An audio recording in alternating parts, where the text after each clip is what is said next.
left hand. So my name is Mircea.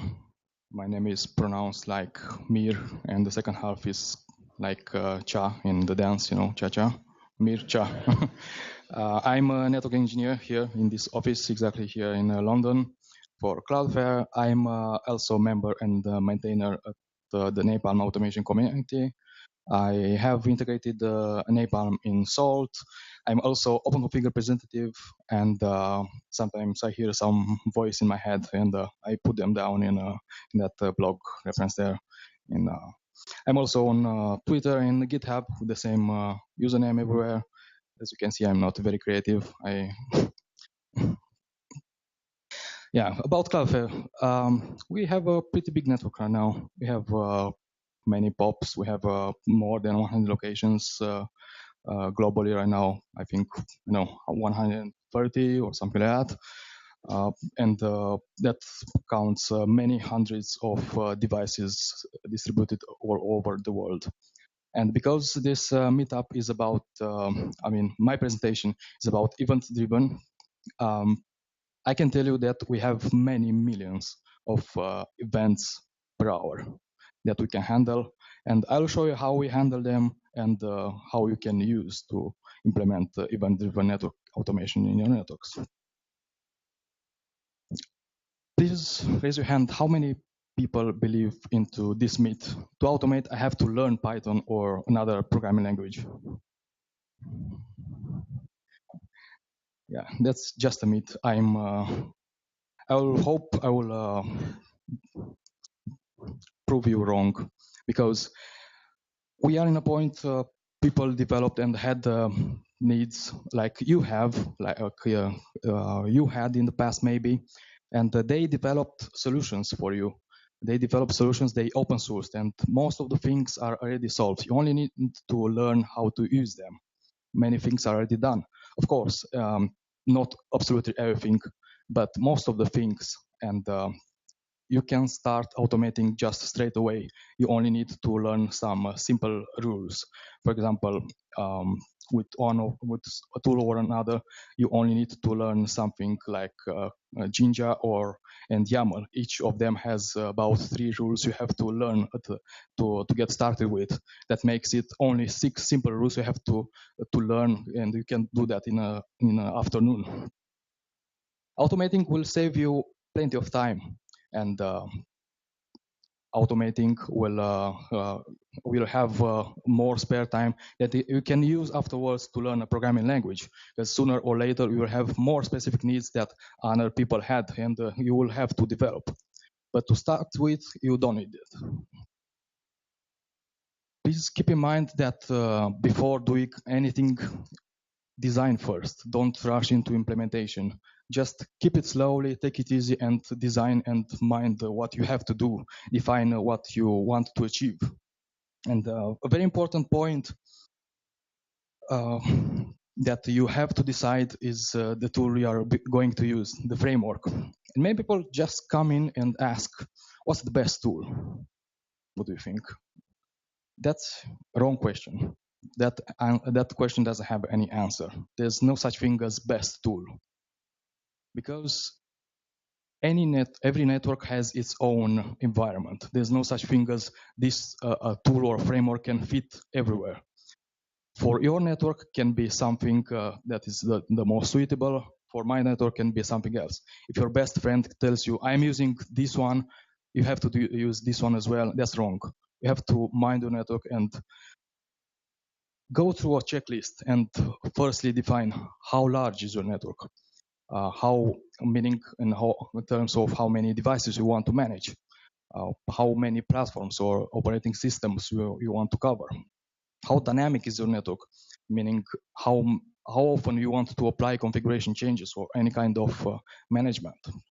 Do you want to retrieve data from external sources of truth, like an IPAM? Do you need to cache some data? Do you need an REST API that you can manage your network device remotely?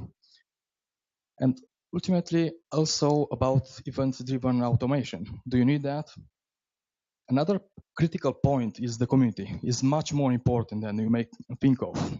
The community means not only the users, also the maintainers of that project and so on. I'll be very frank. There are some communities that are not very nice. There are communities where the maintainers will simply close your requests or simply won't accept your proposals just because it's not in their interest financially speaking. They're assholes. Don't work with assholes. Just avoid that kind of communities. It's not healthy for you in the first place. We choose Salt because it's very scalable and they are very well-known setups for large organizations like LinkedIn, for example. They have setups with managing like 70,000 devices. It's very concurrent. You don't want to say to your colleague, I'm going to make some changes now, stay away, don't do it at the same time. You definitely want to make to apply changes and to manage devices at the same time. It's excellent for event-driven automation. Yeah, the event bus is by default there. It's easy to be configured and customized. You can it has native caching by itself and has many drivers for useful tools. The community is one of the friendliest, and the documentation is just great. It's also the difference between orchestration and automation. And Salt is an orchestrator, meaning that you don't manage one single device, right? You want to manage an entire network. You don't managing one single device doesn't make sense in a network perspective, right? And orchestration, from the perspective, meaning perspective of applying changes all over your network.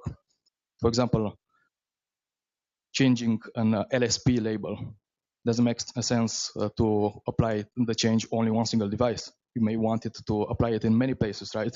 Otherwise, it might not work.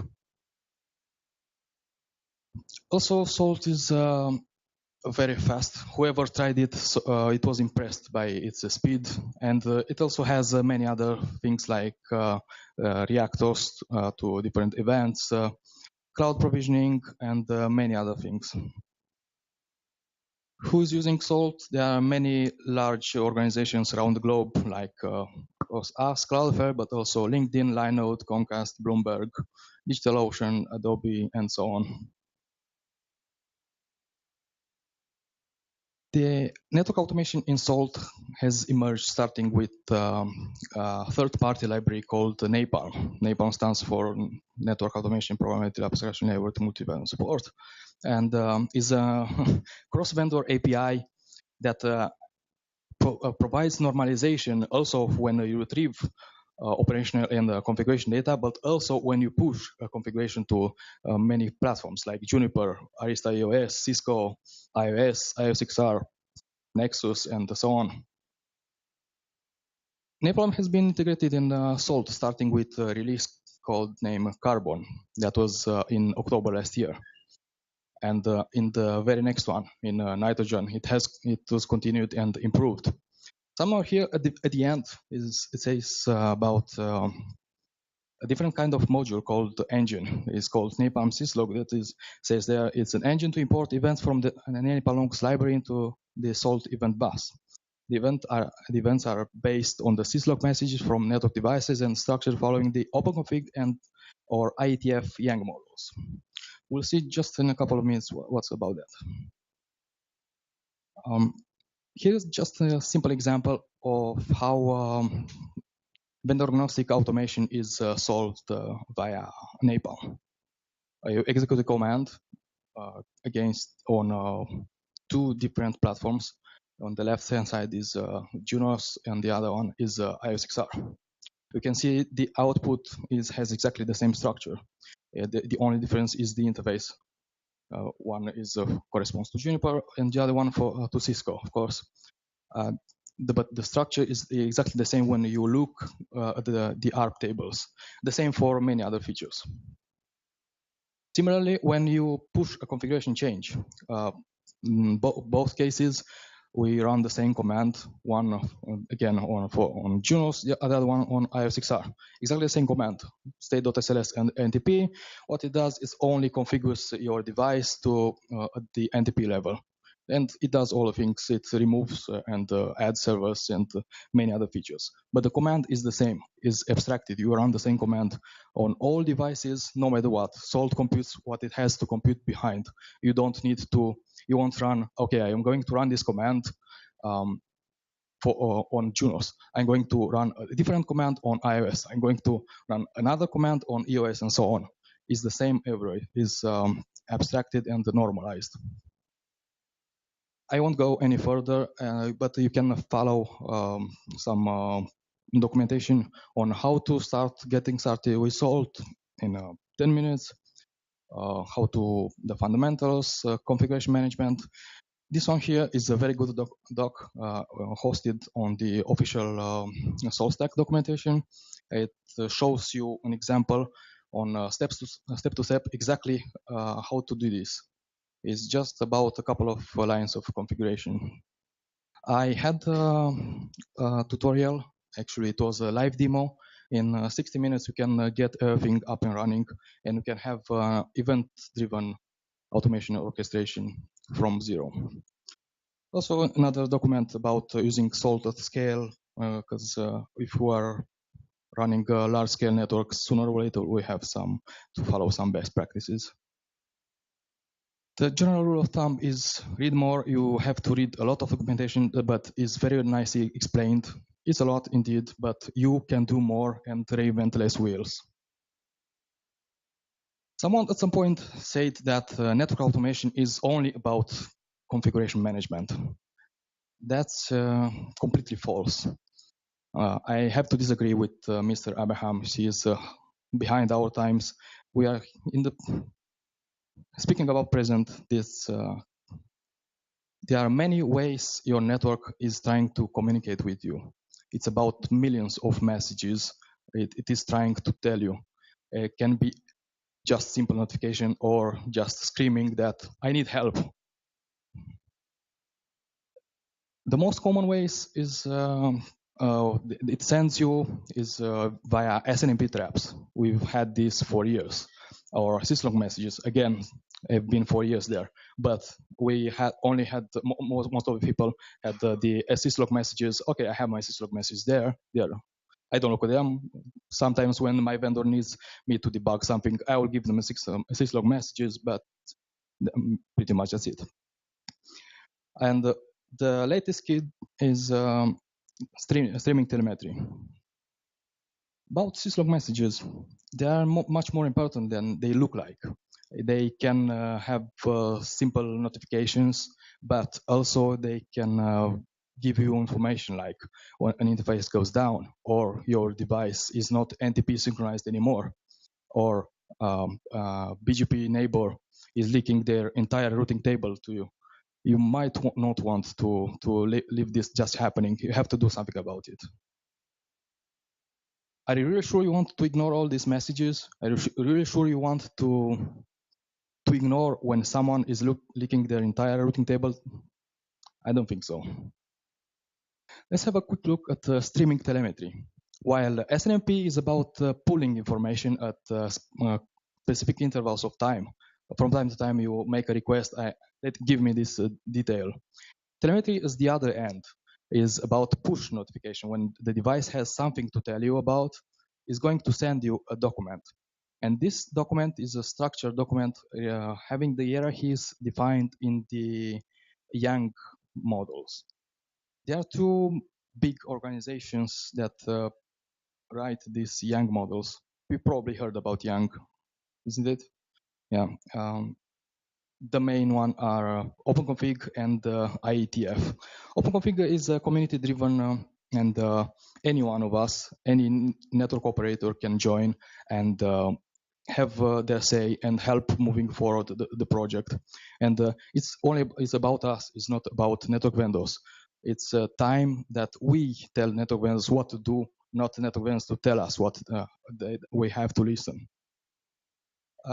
The main issue with telemetry is that is still at the very beginning and is supported only on very new operating systems, like on iOS XR, only starting with 6.1.1 that was released only a couple of months ago, or GNOS starting with 15.1, depending on the platform. On some platforms is available only starting with 17.1 or .2.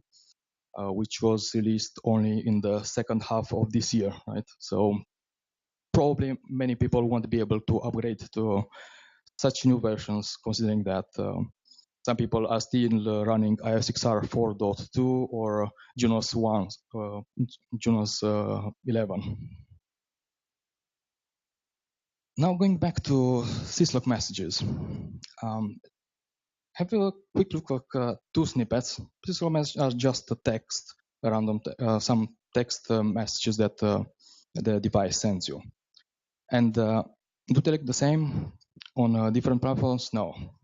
The network vendors have done what they know the best. They created divergence. And if you look at this message, at this one, it's exactly the same notification, just in a totally different format. It says that one of your neighbors is announcing more routes than you expect it to be.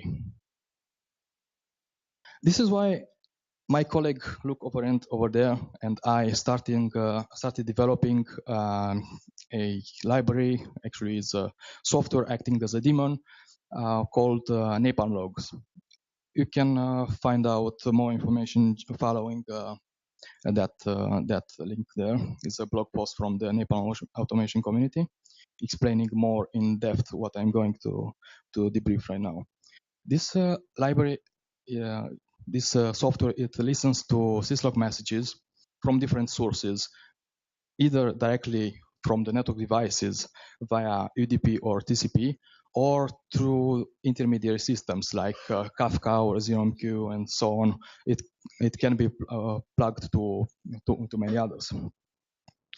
What it does, it processes these messages, and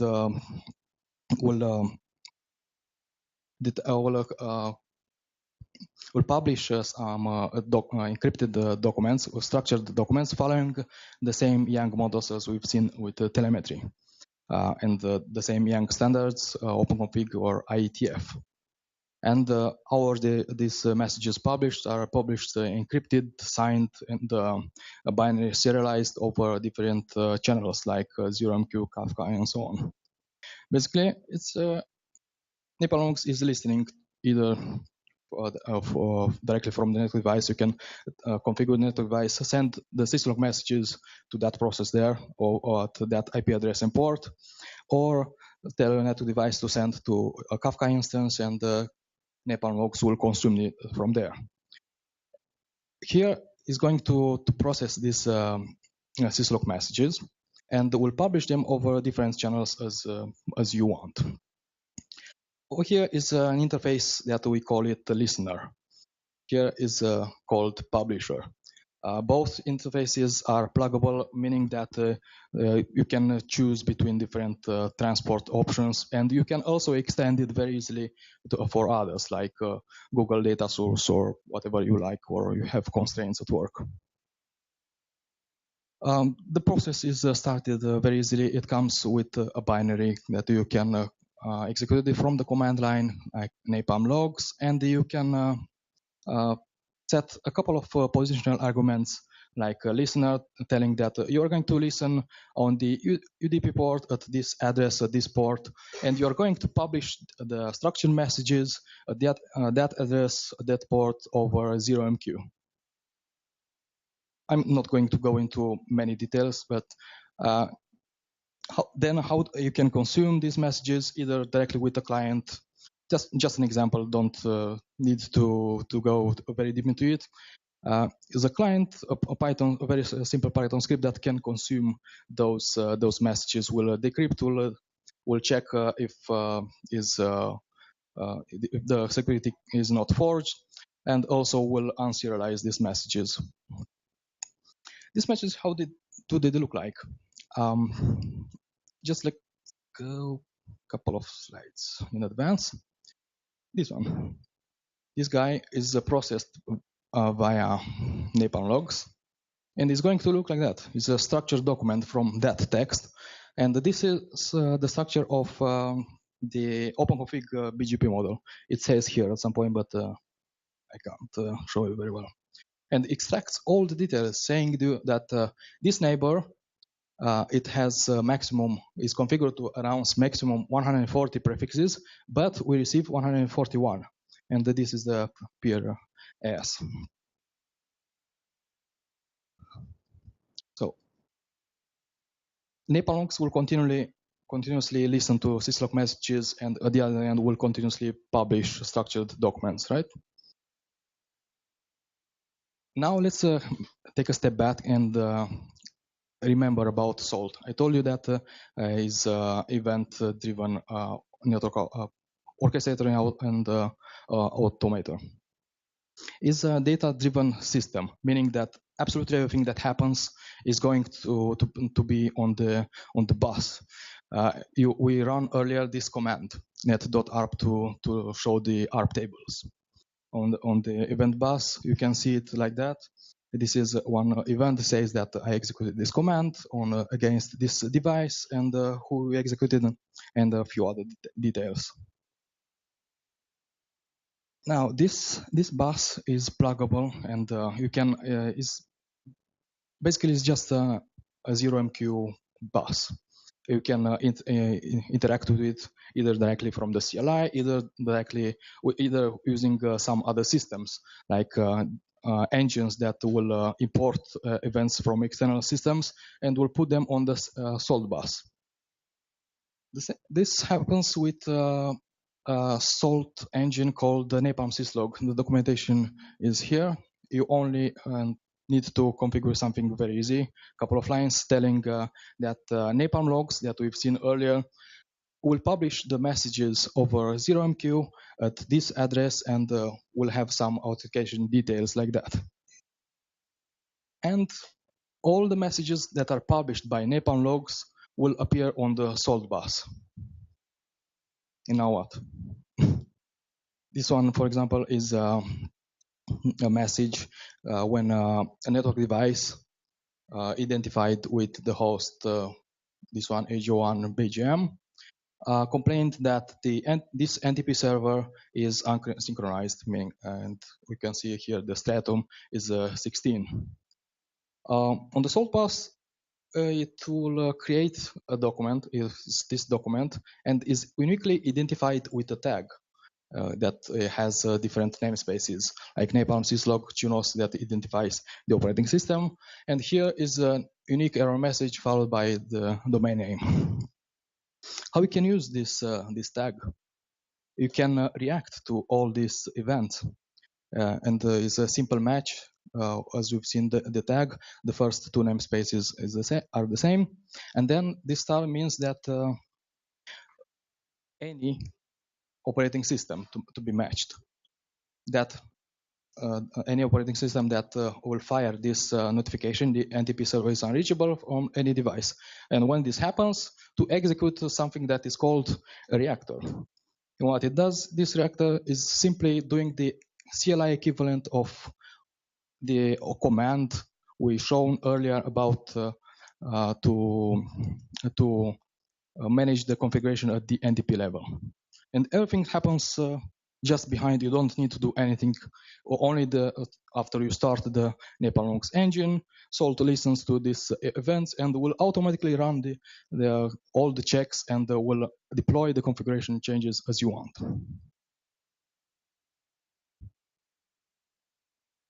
Now the reactor system is just a very simple one-to-one, but you can go even further to orchestration, also to different other systems. You can go as deep as you want. If you want to look at them, you can follow these links, but for the moment, I think I've had plenty of information. How can you contribute to this? There are both projects on GitHub at Napalm Automation and Salt. You can use them for absolutely what I've shown you is for free. You can use, you install, and but if you can also contribute back, it would be very nice. If you have some specific questions, you can either ask me by email or join the Network to Code community on Slack. You can look for 2 rooms, SoulStack and Napalm. I don't know if you have any questions. Yes.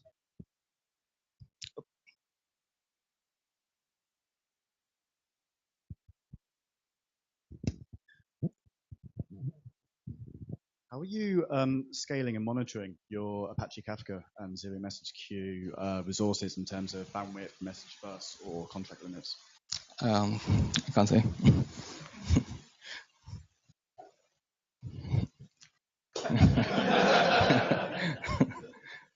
Can we? Yeah, we get to the lab.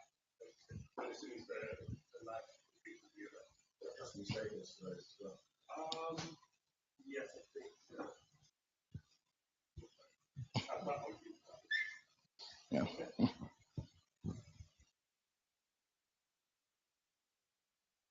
Okay, so I understand everything was completely clear. Easy.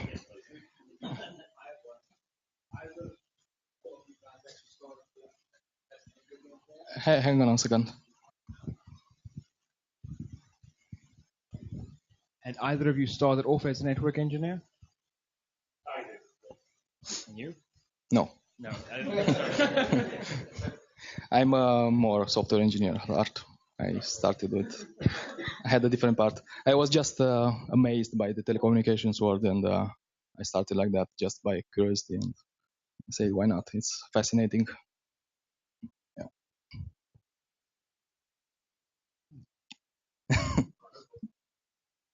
Not really. Yes. You talked about event-driven orchestration. Yes. How much of that depends on standardization of configuration? Because if you have a lot of snowflakes, you're going to suffer a lot. Yeah. This one here, it matters a lot because that is going to run. Don't go into deep details, but when you run this command, it must be standardized again across all platforms, right?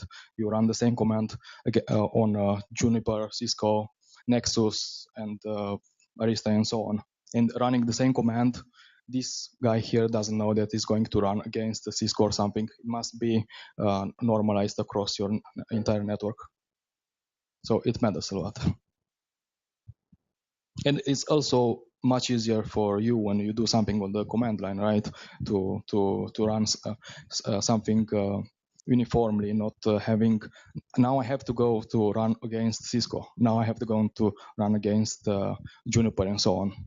You run one single thing and you cover everything.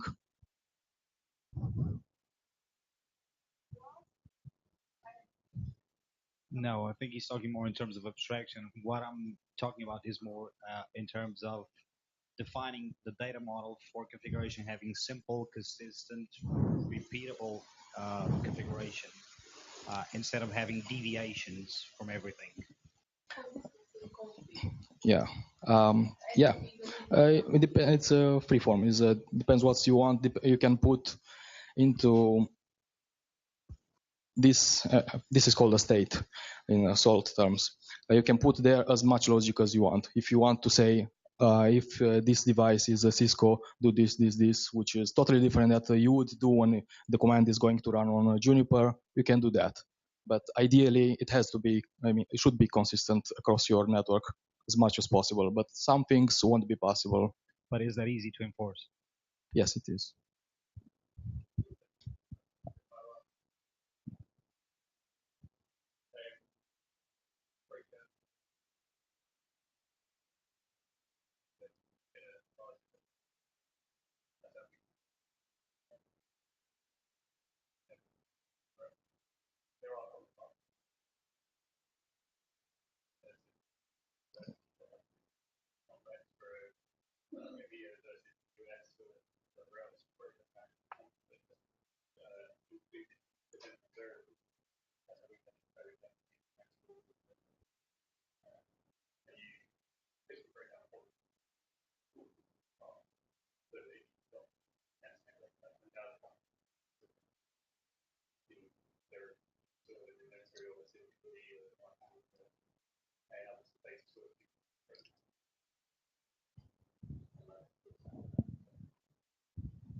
But that's kind of the point of OpenConfig, though. Basically, what you want. Yeah, I mean, but at a certain, yeah, but I mean, at a certain point, you kind of need to push your vendors to accept that something like that is changing, and if you're big enough, you have to keep pushing. Because I mean, look at yeah, but that's kind of at a certain, yeah, legacy is always a thing, but if you're always gonna look at, you know, like the lowest common denominator, we're still stuck in the Stone Age. I mean, but at a certain, If you're going into a client today to automate their network, you can't say, well, I'm only going to automate this. yeah, no, then something that Salt also offers is the possibility to proxy, basically, and it's just translate everything you do in OpenConfig and then translate it to what you need it to be. And that way you can basically just write everything in the way that you want it once and then just have it translated. And the moment that that device starts supporting OpenConfig, you can just remove the proxy and you're done. And that offers, like, the thing that you need to take into account is that you're not just stuck with your lowest common denominator. You can just put something in between you and your lowest common denominator and just try to innovate and try to do new things and just try to keep, you know, the things that are sucking, just roll them out the moment that you can start rolling them out. And yeah. As a service provider or a consultant for organizations that try to do this, doesn't really matter. Like, you have to deal with that shit. Yeah, sure, but I think there's at a certain point, I think you have to at a certain point just go, yeah, well, no. Yeah, no, but you're big enough to push, and that's kind of the thing that I think is lacking in the industry and in general is that we're not pushing enough, especially to vendors. Yeah, that's a very long discussion. Even if you push the vendors, the young models can allow you to diverge from the core, and that's what Cisco did on Cisco IO6R, for example. And actually, they have a completely different model across their depending on the platform. And they say that they have implemented OpenConfig, but they are completely different than the core because they diverged a lot. So I have my feelings about network vendors.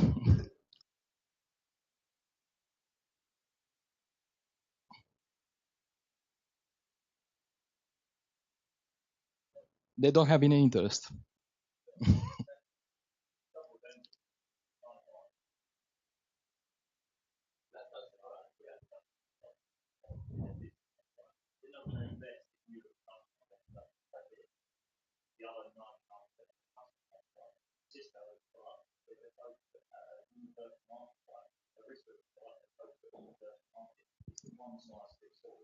You want to go away and figure that, then that's your if you want to do that, that's your decision. They're not saying that we can't do that, they're just saying that, you know what, we've got to come up with an R&D solution that fits everyone, not just you as a customer. No,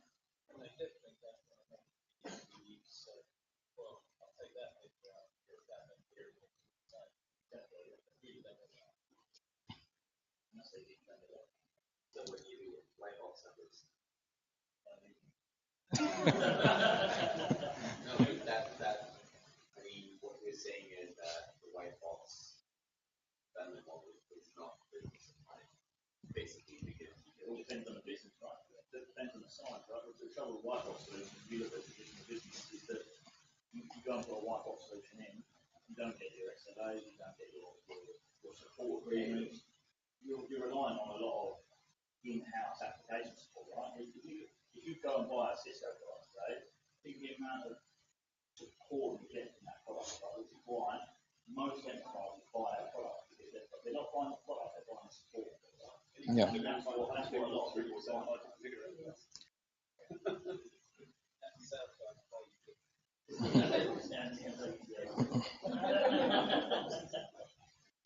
Yeah, another thing, speaking about vendors and OpenConfig, our feeling in the Nepal automation community is that we'll probably never have real OpenConfig support from vendors, right? And we started looking more and more closer and closer to supporting OpenConfig by default in Napalm. So when you either retrieve operation data or you push something, is going to be following the Yang models of OpenConfig and also IETF as much as possible. And no matter how old is your platform, you don't need to support it. Can be either even like on iOS, pure screen scraping, the unfortunate screen scraping, and retrieves the data and will put it in a way, in a structure that follows the Yang model. Yes.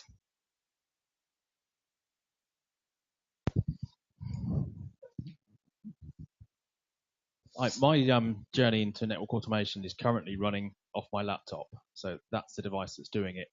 I'm curious as to your solution when it scales out to doing thousands of operations a minute or whatever you're doing. Yeah. What have you got running the actual Salt server? What's the question actually? So do you have like one server that's doing this, or how do you put in a primary and backup model for your automation solution? There are no topology constraints. You can have one server or 10 servers or 100 servers. Depends as you want to do. Going a bit into more details, each network device is managed through a separate process called proxy minion. And this proxy minion can run absolutely anywhere as long as it can contact the network device and to the salt master. The salt master can be absolutely anywhere, and this proxy process can be either on the salt master or on different server, or can also listen to multiple masters, not only one, or can be in a container somewhere or you can spawn many containers for one device, and when one container dies, we'll start another, and then it can be many solutions.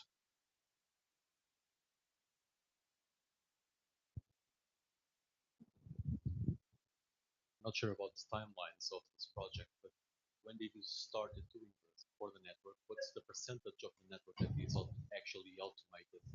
And what were your biggest pain points throughout this whole period? With the exception of people, because people are very hard to handle. So, you mean in our case at Cloudflare? Yeah, we started like 2 years ago, but in Salt was nothing at that time, and we invested like 1.5 years pushing this code. So basically, I can say that our project only started a couple of months ago.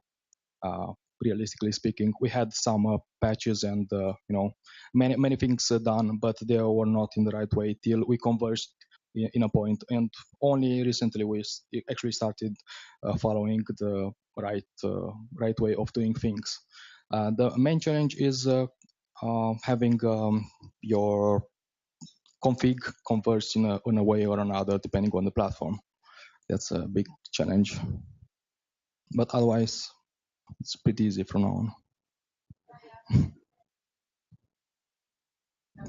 It's a continuous process. By definition, automation is a continuous process. So, yes.